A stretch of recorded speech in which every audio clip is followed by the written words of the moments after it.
Sveiki draugai, seniai nesimatėm. Esu šiandien atvažiavęs prie Minijos kaimo, prie Minijos upės. Pamėginsim paspinigauti. Prieš ragų dėjimo vaizdelius tai reikia prisiminti dar kaip ir žvejoti. Tai nieko nelaukiam ir keliaujam spinigauti. O mums šiandien reikės įrankių dėžės ir spinigėlių. Tikiuosi, aišku, kad GoPro neįsijunginės, nes labai yra didelė tikimybė, kad atsijungs. Aišku, baterija viena mirus. Nežinau dėl ko, mėginau pakrauti šiek tiek, bet jinai nenori reaguoti. Tai pamėginsim pafilmuoti su šita baterija, kurioje liko 70% ir tikimybė neatsijungti. Paprastas pylimas. Vėjas šioks toks yra. Pamėginsim pagaudyti ešerių. Prieš porą metų yra nutikę taip, kad įsikabino netgi 1,5 kilogramo karšis. Tačiau nebuvau tais metais entuziastas filmuoti su GoPro. Na, pirmi metimai.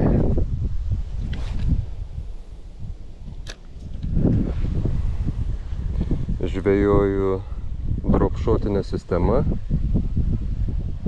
Kiek esu kažkada skaitęs, tai yra pats greičiausias būdas išerzinti ešerį. Nežinau. Pamėginsim prisiminti, kaip jie žvejoti. Ir ar tai teisybė.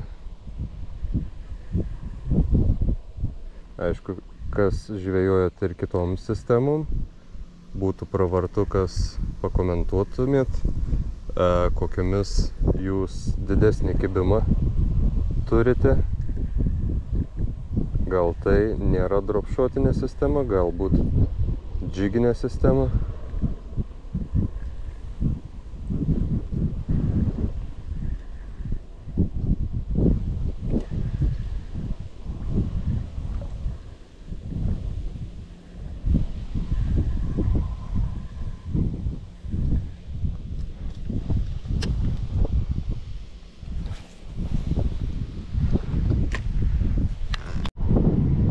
Buvo keletą kibimų, bet manau masalas nėra tinkamas, yra per šviesus truputį tokiai saulėtai dienai. Reikės pamėginti pasikeisti šiek tiek tamsesnį, tačiau ešeriukai jaučiasi, kad yra aktyvus, ne per daugiausiai, bet jų yra. Daužo masalą. Galbūt netyčia užkips koksai starkis ar lydekaitė. Na, o čia turbūt, kad pirmas vadinamas zaciepas.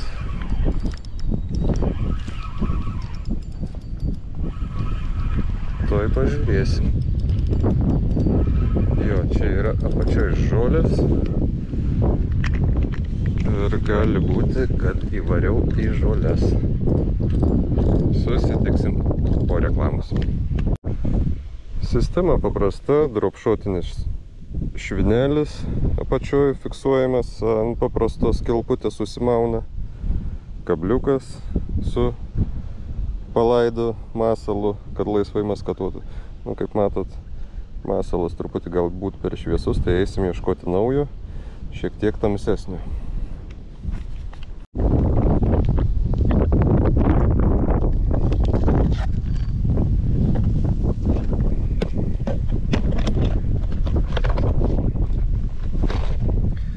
Aišku, turiu aš čia ypatingai jų daug, tačiau, kai šiandien prisiminti žvejybą kaip kas su kuo šiek tiek valgoma, tai tikrai užteks. Šiek tiek tamsesnis masalas, mėginsim su šituo, nes prieš porą metų šitas masalas man labai puikiai dirbo. Ir jis yra štai toks, babka. 5,5 mm dydis, 10 vienetų, kvepintis. Mėginsime su šituo.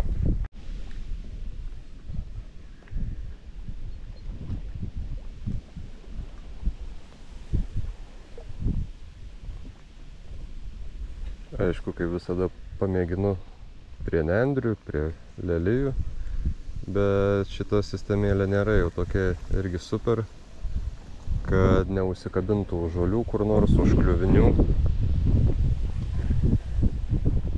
Tai labai atsargiai su ja reikia tarp žolių mėtyti.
Pirmas žuvis yra. Pažiūrėsim, ką ištrauksim. Greičiausiai ešerys. Tikrai nestatysim. Nepatikėsit, bet šių metų pirmas žuvis.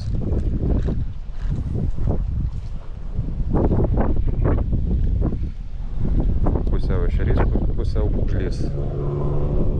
Švelniai sakant, taškius. Atgal. Atidarimą padarėm. Aišku, didesni ešeriai ir didesnė žuvis, manau, vis tiek parplaukė čionais rudeniop, vėlyvą rudenį. Galima ir Kuršių marių ešerių pagauti, ir Baltijos ešerių. Nu, Baltijoje gal nusišnekėjau, ešerių mažiau yra, galbūt nėra, bet vis tiek kažkur jie plaukė. Tai, va, pusiau ešerys, pusiau pūgžlys. Žvejybą tęsim, pamėginsim dar pabūti galbūt čionais kokias 2-3 valandas šitame tarpelėje pamėtyti, nes jeigu yra būrelis, tai bus jų ir daugiau ir bus, manau, gerų kibimų.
Na ir kažkas, blemba, kažkas buvo didelio.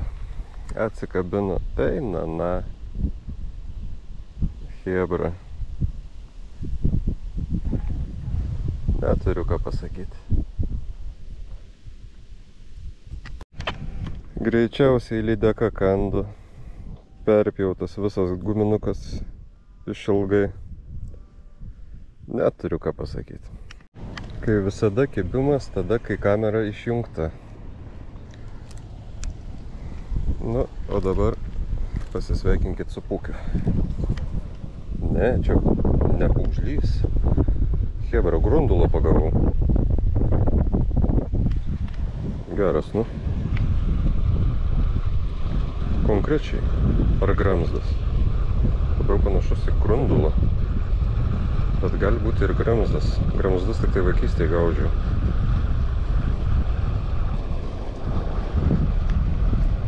Bet abejoju, kad čia gramzdas. Nors gali būti labai panašus. Atgal. Tai va, dėl paskutinės žuvies, ką pagavau, nesu tikras. Tai buvo grundulas ar gramzdas. Liaudiškai vadinamas turbūt, jeigu nesumeluosiu. Bet labiau panašus buvo į gramzdą. Paskutinis iki iš tikrųjų aš jį mačiau galbūt 11-10 metų būdamas. Tai gerokai prieš 23 metus grubiai sakykim. O dabar prieš gramzdą tariamą ar grundulą kibimas buvo tikrai nemažas, stiprus. Ir guminukas buvo sudraskytas, nugara sudraskyto guminuko, o kas ten buvo neaišku, galbūt lydeka, galbūt starkis. Pasikeičiau guminuką į kitokį, į slieko formos. Mėginsiu pamėtyti ir žiūrėsiu, kas bus toliau. Vieta iš tikrųjų ganėtinai smagi, lengvas pylimas, užuovėje, gali atsisėsti savo, pasėdėti, pailsėti, pasivalgyti, atsigerti kavos ar kokių vaisvandenių ir gali tęsti žvejybą toliau. O kaip toliau seksis šitoj gražioj vietoj, kaip visada pamatysit nebe už kalnų.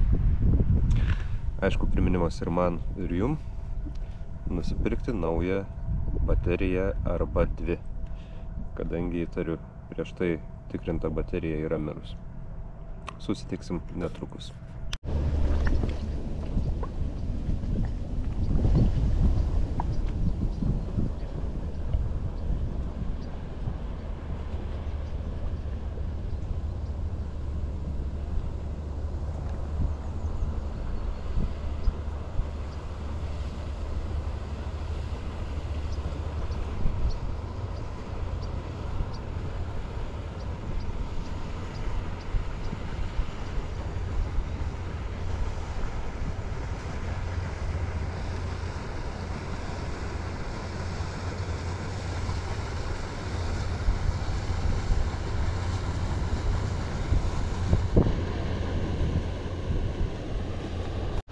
Nu, po kiek laiko dar viena žuvis.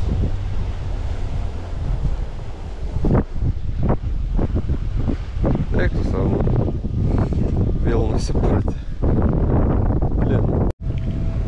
Žodžiu, esmė tame, kad žuvis užkimba, aš įjungiu GoPro ir pradedu filmuoti žuvis nusipurto. Vis tiek laikau, stengiuosi laikyti ją ant įtampos, bet gaunasi visiška nesąmonė. Vėjas susmarkėjęs, žuvis kimba vangiau, bet dar kimba. 4 valanda. Jau galvoju po truputį važiuoti namo, bet vis dėlto dar yra tas azartas, kad dar truputį reikia pasėdėti, dar truputį reikia pameškeriuoti. Vis dėlto ne kiekvieną dieną čia atvažiuoju. Anksčiau važiuodavau prieš kelerius metus dažniau, aišku, į kitą pusę. Na, bet dar pažvėjokim.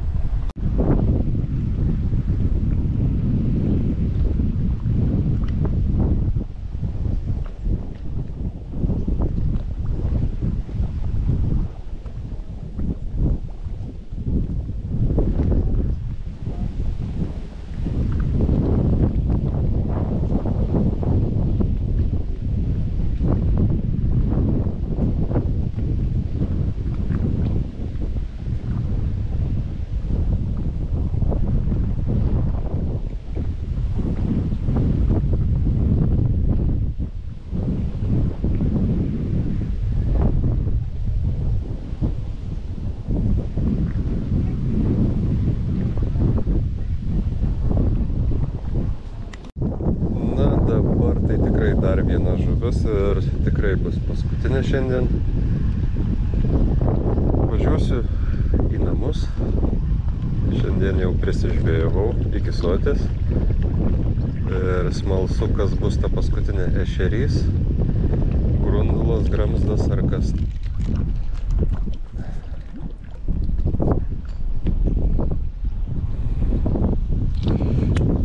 Ir pabėgo.